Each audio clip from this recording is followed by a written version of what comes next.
Hello friends, आपका मेरे YouTube channel economic analysis में स्वागत है। मैं आपके लिए अर्थशास्त्र की आसान से आसान वीडियो लाया हूं। मेरा उद्देश्य आपको अधिक से अधिक लाभ पहुंचाना है। हेलो फ्रेंड्स, आज का मेरा टॉपिक है concept of demand, demand schedule और डिमांड कर्व। तो मांग की धारणा से क्या अभिप्राय है, वस्तु की मांग व मांगी गई मात्रा, मांग अनुसूची और मांग वक्र का वर्णन करो। तो शुरू करते हैं वीडियो। मांग की धारणा। मांग शब्द का अर्थ इच्छा या आवश्यकता से लिया जाता है, जबकि अर्थशास्त्र में मांग शब्द का अर्थ विशेष रूप में किया जाता है कि अन्य बातें समान रहने पर किसी वस्तु की एक निश्चित कीमत पर एक उपभोक्ता उसकी जितनी मात्रा खरीदने को इच्छुक और योग्य है उसे मांग व मांगी गई मात्रा कहा जाता है। मांग किसी पदार्थ की वे मात्राएं हैं जो अन्य तत्वों के समान रहने पर एक उपभोक्ता समय की एक निश्चित अवधि में विभिन्न कीमतों पर खरीदने के योग्य है व इच्छुक है। फर्गुसन ने इसकी परिभाषा दी।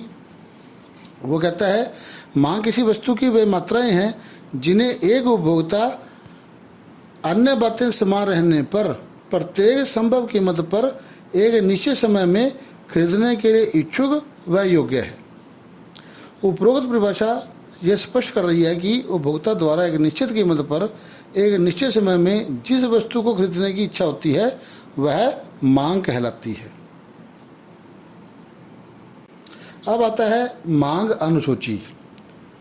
मांग अनुसूची यह वह तालिका है जो अन्य बातें समान रहने पर किसी वस्तु की विभिन्न कीमतों तथा उन पर खरीदी की मात्राओं के संबंध को प्रकट करती है।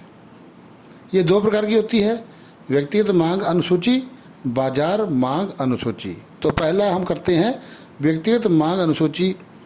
यह वह तालिका है जो मांग के अन्य तत्वों में परिवर्तन ना होने पर, यानी अन्य बातें समान रहने पर एक व्यक्ति द्वारा एक निश्चित समय में वस्तु की विभिन्न वस्तुओं पर वस्तु की मांगी गई मात्राओं के संबंधों को प्रकट करती है।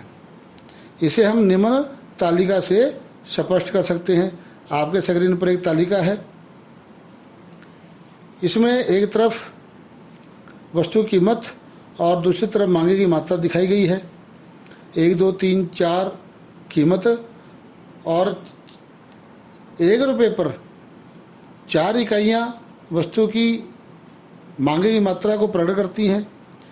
2 रुपये कीमत पर 3 इकाइयाँ, 3 रुपये कीमत पर 2 इकाइयाँ, 4 रुपये कीमत पर 1 इकाई। इस प्रकार से उपरोक्त तालिका स्पष्ट करती है कि जैसे जैसे वस्तु की कीमत बढ़ती है, जैसे जैसे वस्तु की कीमत बढ़ती है उसकी मांगी गई मात्रा कम होती जा रही है। यह स्पष्ट है कि जब वस्तु की कीमत 4 रुपये है तो वस्तु की मांगी गई मात्रा 1 रुपये है, 1 इकाई है, और जब वस्तु की कीमत कम होकर 1 रुपये रह जाती है तो उपभोक्ता उस वस्तु की 4 इकाइयों की मांग करता है। दूसरी आती है बाजार मांग अनुसूची। प्रत्येक बाजार में किसी वस्तु के बहुत से क्रेता होते हैं। जिस तालिका द्वारा किसी वस्तु की बाजार में सभी क्रेताओं की कुल मांग को प्रकट किया जाएगा उसे बाजार मांग अनुसूची कहा जाता है। हम इसे एक तालिका से स्पष्ट कर सकते हैं। आपके स्क्रीन पर एक तालिका है। उस तालिका में एक तरफ वस्तु की कीमत 1, 2, 3, 4 दी गई है। व्यक्ति ए द्वारा जो मांग है और वो 4, 3, 2, 1 ही की गई है।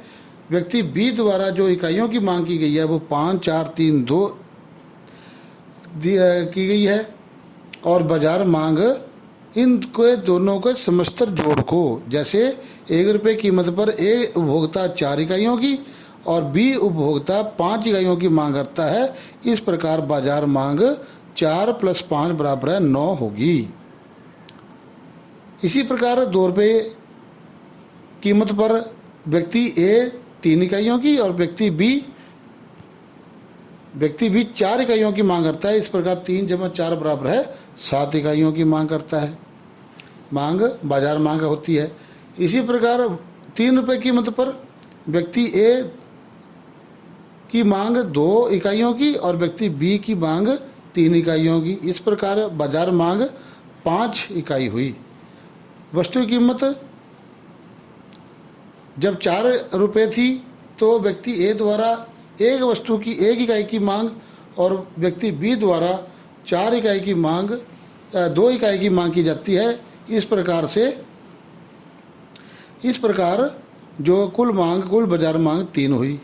तो ये उपरोक्त तालिका ये स्पष्ट कर रही है कि किसी वस्तु की कीमत बढ़ने पर उसकी बाजार मांग कम होती है।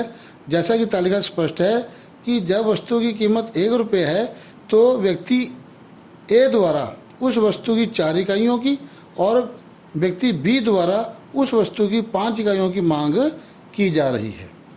इस प्रकार बाजार मांग 4 + 5 9 इकाई होगी।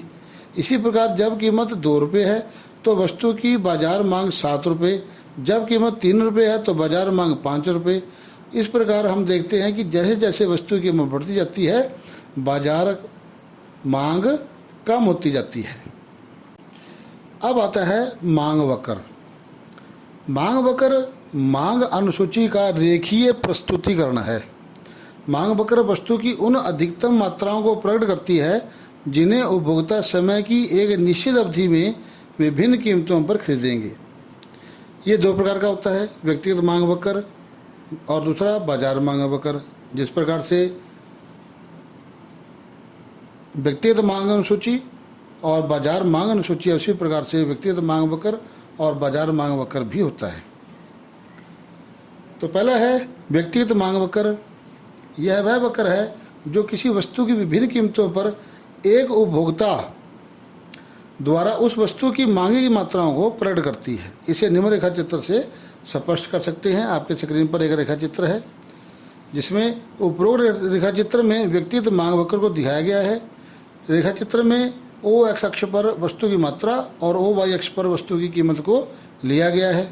डी डी मांग वक्र है जो कीमत व मांग के संबंध को दर्शाती है। रेखा चित्र के अनुसार जब कीमत 4 रुपये है तो वस्तु की 1 इकाई की मांग की जाती है। जब कीमत कम होकर 1 रुपये रह जाती है तो उपभोक्ता वस्तु की 4 इकाइयों की मांग करता है। अतः मांग वक्र यह दर्शाता है कि कीमत कम होने पर मांग अधिक और कीमत अधिक होने पर मांग कम की जाती है। दूसरा है बाजार मांग वक्र। यह वह वक्र है जो किसी वस्तु की विभिन्न कीमतों पर बाजार के सभी उपभोक्ताओं द्वारा मांगी गई मात्राओं के जोड़ को प्रकट करता है। इसे निम्न रेखा चित्र से स्पष्ट किया जाता है। आपके स्क्रीन पर रेखा चित्र है जिसमें उपभोक्ता ए और उपभोक्ता बी 2 व्यक्ति वस्तुओं की मांग करते हैं भिन्न भिन्न कीमतों पर और उनके दोनों के समस्तर जोड़ को, उनके मांग के समस्तर जोड़ को बाजार मांग वक्र बनता है।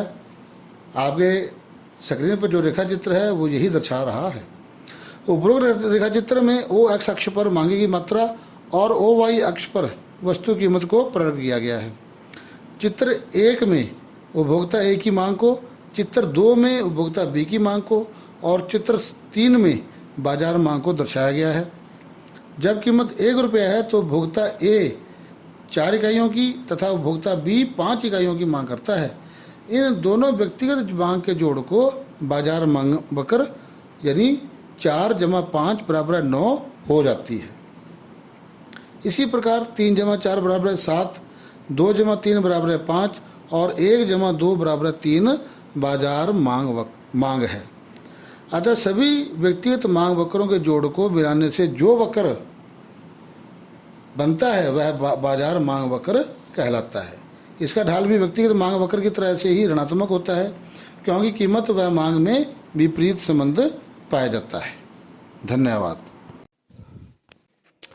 हेलो फ्रेंड्स, अगर मेरा ये वीडियो आपको पसंद आया है तो इस वीडियो को लाइक करें, शेयर करें, सब्सक्राइब करें ताकि मेरे आसान से आसान वीडियो इकोनॉमिक एनालिसिस चैनल पर आपको मिलते रहें।